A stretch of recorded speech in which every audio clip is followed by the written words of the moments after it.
City gas distribution कंपनियों का कैसा रहा प्रदर्शन, और ये सारे के सारे स्टॉक्स जबरदस्त एक्शन में, चाहे फिर वो महानगर गैस हो, गुजरात गैस हो, जिनके नंबर्स दमदार आए, आईजीएल नंबर्स उतने दमदार नहीं होने के बावजूद स्टॉक में जिस तरह से अच्छी रिकवरी भी आई है। तो जरा डिटेल्स जान ली और समझ ली जाए वरुण से। वरुण जी फरमाइए।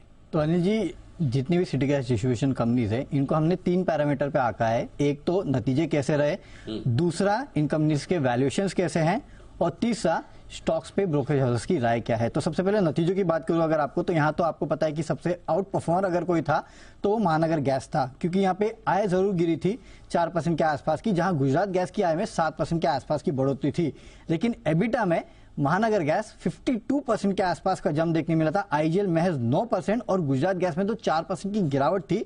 और इसी के चलते मार्जिन जो है एमजीएल के 24.2% पे आए थे, जबकि बाकी दोनों कंपनियों का अगर आप देखेंगे तो 12 से 14% के आसपास है। इसमें एक बड़ा कारण यह भी है कि जिस कोर एरिया में महानगर गैस ऑपरेट करता है, यानी कि मुंबई और उसके आजू बाजू एरिया में, वहां इनकी जो गैस की कीमतें हैं या फिर सीएनजी की कीमतें हैं 79 रुपीज के आसपास की, जबकि गुजरात गैस और आईजीएल जो कोर एरियाज में ऑपरेट करते हैं, देखिए एडजर्निंग एरियाज में भी ऑपरेट करते हैं, लेकिन जिस कोर एरिया में ऑपरेट करते हैं वहां गैस की कीमत केवल 73 रुपीज के आसपास है। तो डिफरेंशियल जो है आपको मार्जिन में देखने मिल रहा है। अगला, अगर आप प्रॉफिट ग्रोथ देखेंगे तो यहां भी एमजीएल 56% के आसपास की ग्रोथ देखने मिली, जो कि दोनों कंपनी से काफी ज्यादा है। अब बात करते हैं वैल्यूएशंस की। तो वैल्यूएशन के लिहाज से अगर आप देखेंगे, अच्छा वॉल्यूम ग्रोथ पहले बता देता हूं, यहां पे गुजरात गैस की वॉल्यूम ग्रोथ सबसे अच्छी थी 21.5% के आसपास की, बाकी में 1% के आसपास की बढ़त या गिरावट देखने मिली। Valuations MGL 12 times PE, IGL और गुजरात गैस 17 से 20 टाइम पीई पे ट्रेड करते हैं। प्राइस टू बुक वैल्यू पे भी अगर आप देखेंगे तो एमजीएल सबसे सस्ता है 1.9 टाइम्स के आसपास। लेकिन आरओई पे अगर आप देखेंगे तो हमेशा आईजीएल और गुजरात गैस ने डिलीवर किया है 19% के आरओई के साथ, लेकिन महानगर गैस में 14% के आसपास की आरओई आपको जो है वो देखने मिली है। अब ऊंचाई से अगर आप देखेंगे तो गुजरात गैस 39% डाउन है, लेकिन एमजीएल और आईजीएल 19 से 22% डाउन है।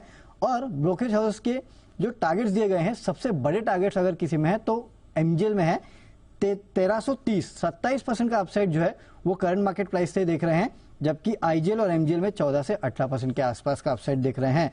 तो वैल्यूएशंस, रिजल्ट्स और ब्रोकरेज हाउसेस से भी अगर आप देखेंगे तो यहाँ पे टारगेट भी सबसे ज्यादा एमजीएल के लिए आ रहे हैं। सिर्फ एक चीज है, और वो है कि ब्रोकरेज हाउसेस इस बार ये हाईलाइट कर रही हैं कि आगे चल के शायद जो पूरा गेम हो सकता है सिटी गैस डिस्ट्रीब्यूशन कंपनीज में, वो बड़ा गेम वॉल्यूम का होगा, क्योंकि अब हर महीने जो है आपकी प्राइसेस चेंज होने वाली है। और अगर वॉल्यूम ग्रोथ रहता है, क्योंकि आईजीएल ने पिछले हमेशा अगर आप देखेंगे 3-4 साल से कंसिस्टेंट वॉल्यूम ग्रोथ दी है, और गुजरात गैस जो है वहां वॉल्यूम ग्रोथ अभी पीक हुई है, इसके लिए अभी भी आईजीएल और गुजरात गैस के टारगेट्स जो है वो ऊपर आ रहे हैं। और स्टेबिलिटी के हिसाब से अगर आप देखेंगे तो आईजीएल इसके लिए अभी भी प्रिफर्ड पिक है, लेकिन हाँ टारगेट के हिसाब से अगर आप देखेंगे तो एमजीएल में सबसे बड़ा अपसाइड जो है वो ब्रोकरेज हाउस को दिखता है। तो सिटी डिस्ट्रीब्यूशन गैसेस में देखा जाए सारे पैरामीटर्स को लेके जो सार निकल रहा है वो एमजीएल की तरफ ही पलड़ा भारी नजर आ रहा है।